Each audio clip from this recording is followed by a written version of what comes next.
Hello guys, musicninjamat here, and today I'm going to be talking about Solo, a Star Wars story. Finally got a chance to see the film. I had to wait because Morgan was bugging me saying not to go see the film without him, so we went to see it today. It's been out about a week or so, just over a week. Obviously there will be spoilers in this review as well, so just keep that in mind if you haven't seen the movie. So for me, I can say straight away, I went into this film and the last three Star Wars films I haven't really enjoyed. Force Awakens, Last Jedi, Rogue One. I just haven't liked the new era of Star Wars. But I really like the shows. I like Rebels, I like Clone Wars. And the big thing for me was I enjoyed this film. I actually did enjoy this movie. I think it did a lot of things right. However, a lot of people seem to really hate it. So I went into the film and I felt skeptical. I don't have a huge fondness for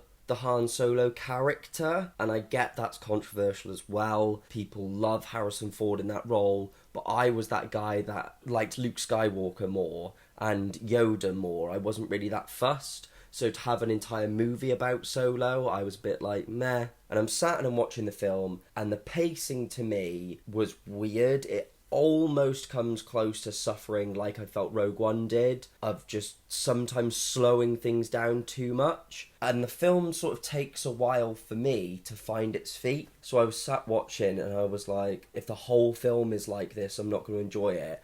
But there's just this point where the characters get together and the movie really kickstarts, and it's very good from there. The movie obviously has this humour, and I've said it's weird because Star Wars was never over-the-top funny to me, but Disney seems to put this, it's in the Marvel films, it's now in this. But again, the humour was actually done quite well. We get a character called Rio, and I knew I recognised his voice. It's Jon Favreau, and Rio is part of the crew initially, however he doesn't make it sadly, but he's just this really funny, witty, just likeable character while he is around, and he throws out lines like saying, you won't have a comfier sleep than in a Wookiee's lap, just this really weird stuff that's really enjoyable. And then obviously we got humour from Han himself. I actually very liked how he had not just a dry sense of humour, but this proper smug sense of humour as well, and I'll talk more about him in a minute. Another thing I liked is L3. We get another new droid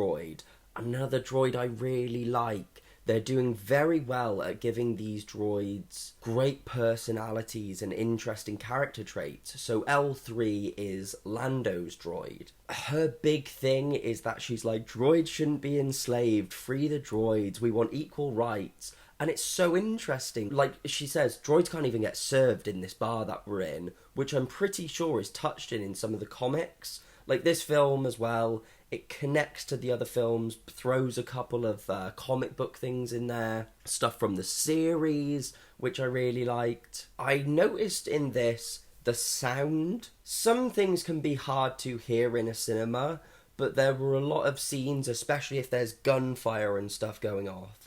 I was just like, I can't hear their dialogue right now. I don't actually know what they're saying. That was an issue for me. And sometimes it happens with the Star Wars music a lot in some cinemas, where the music picks up and the speakers just can't handle it. So Han, I was really skeptical, because apparently, is it Alden? I think it would be Alden, the guy that plays him. He was rumoured to be taking acting lessons on the set, and there were loads of reshoots for the film, and it said the film was plagued with all these problems. You don't notice that. It's not like it's an editing mess. I thought it was a very coherent film. If I hadn't read that there were reshoots, I wouldn't have noticed it. But yeah, I was really scared that basically the lead actor was going to be no good. He is phenomenal in this. I really liked his portrayal of Han, because this is a younger Han Solo. We get to see the origins of a few things, like, where did his blaster come from? Why is he called Han Solo? You know, he's actually given the name Solo when he says, I don't have a family, I'm on my own. And the guy goes,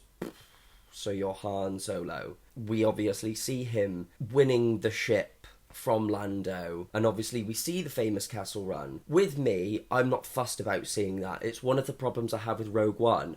I don't care how they got the plans. I know they got the plans for the Death Star, and I accepted that. And it's the same with this. I'm like, well, Han mentioned this story, yeah, but I'm not fussed about seeing it. But with me, it's just more, I enjoyed the characters so much in this film, I didn't mind what situations they were getting into. But Han in this film comes across as less pessimistic. He's more open to just helping people. But I personally think we're going to see a journey, because this film is clearly the start of something. It's not a one and done. They set it up that it can continue. Whether that's a Han Solo 2 or whether through more anthology films we meet him, I think we're going to see a change to the more pessimistic, I'm a complete loner Han that we know from A New Hope. The reason I think this is because we see his love interest, Qi'ra. She's a bit of a dark character. We don't know where her allegiances lie, and I think basically she's going to put him through the ringer and he's going to come out the other end changed. There were scenes, especially with Han and Chewie, scenes like when he first gets behind the wheel of the Falcon and he finds out Chewie can fly, so he's like, well, sit down, you're my co-pilot. And you just see the two of them are sat there where they're supposed to be, where they belong. And it's just scenes like that where you're like, okay, this is pretty cool. Why is it so important to them to include the dice? I don't know what you call them, the cube charm. Obviously, yeah, it's in the original trilogy, but now it's just in every Star Wars film, and it is the most important thing ever. And I just really like the subtlety of how, so the way Han stands with his blaster, Alden does it the same way Harrison Ford did. These little details are what I love. One of my favourite moments as well was actually the entrance of Chewbacca, because there's so many characters that you forget are in the film, and then they turn up and you're like, that's right, and that's awesome. And it's the fact that Han gets dropped into this pit, and I thought, oh, is it a Rancor pit? And they're on about this beast that comes out and rips people apart, and it's Chewie. You know Han's in no danger.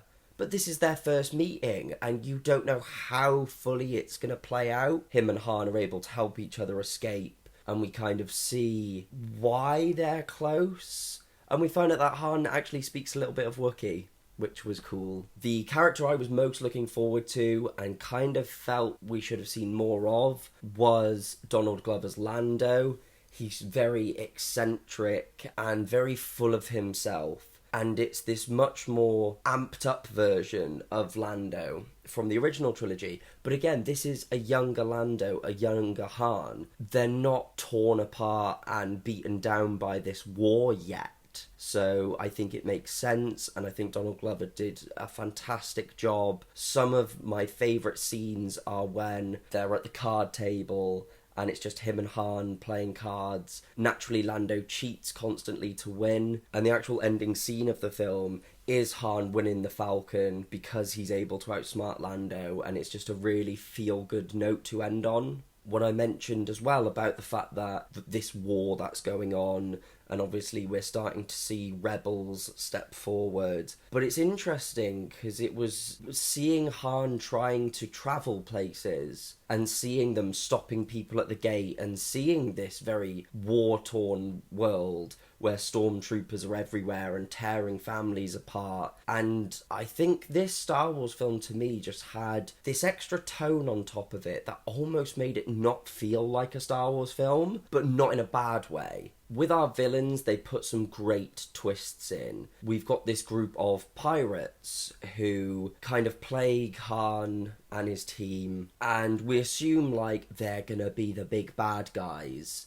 And then there's a twist where actually they're going, no, we've been stealing stuff from you because you're selling it to the bad guys. We're trying to use it to help the rebels. So you go, wow, they didn't go for a cliche, the pirates are the bad guys. You've got Beckett, who's Woody Harrelson's character, pretty much Han's mentor, who teaches him bits and pieces. They did go a little bit cliche with it. I still didn't see it coming. But he says, like, I'm just going to leave. I don't want anything more to do with this. And he actually goes to our main villain and sort of dobs Han in and sets him up. And Beckett just says, Han, I taught you don't trust people. They will always screw you over. But yeah, Woody Harrelson's character was cool. I enjoyed Beckett. I thought he was the perfect smuggler character. I would say the main big bad is Dryden, who Paul Bettany plays him, and Paul Bettany was actually just really good in this film. And there's a new organisation, which is Crimson Dawn,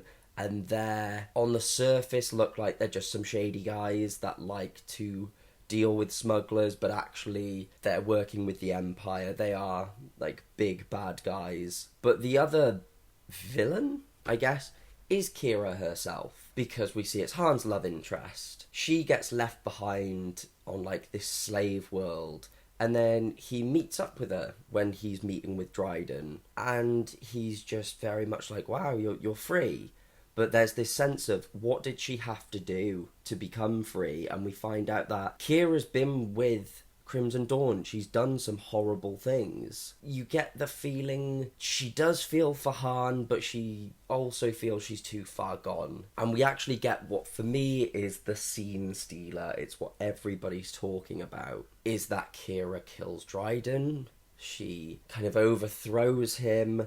And then we see her use his ring to turn on this hologram. Somebody she's been in contact with, and it's Darth Maul. And he's got the robot legs. It's the voice actor from the shows, but it's Maul from Rebels, from the Clone Wars. For me, I was like, this is awesome, because it really pushes the fact that the series are canon, and it was just great seeing him back on film, and he looked awesome, and he had more personality. But it does make you think, wait, Maul's not totally evil, but he's still a dick. So does this mean Kira's bad? Or it's very open for interpretation, but this is why I think there will be another movie. However, I'm thinking along the lines of an Obi-Wan anthology film, because you could have Maul and an old man, Ewan McGregor, Obi-Wan fight. Han, at the end of the film, has been told there's this big gangster on Tatooine that has a couple of jobs, which is obviously Jabba, but then you've also got Obi-Wan on Tatooine, and there's so many possibilities. And then you could have a Boba Fett film as the final one, so do a trilogy, but not just of solo films. So that just sort of blew my mind. But yeah, a lot of good characters. There wasn't a character really that I didn't like. This film didn't blow me away. I wasn't like, this is the best film ever. But I just sat and enjoyed it and had a good time watching it. Anyway, guys, those are my thoughts on the Solo movie. Let me know what you thought about the film. Do you agree? Do you disagree with stuff that I have said? Is there anything I've missed? Don't forget to like, comment, and subscribe, as it really helps the channel out. The social media links are in the description, and don't forget to check out the playlists and just explore the channel. And I will see all of you guys in the next one.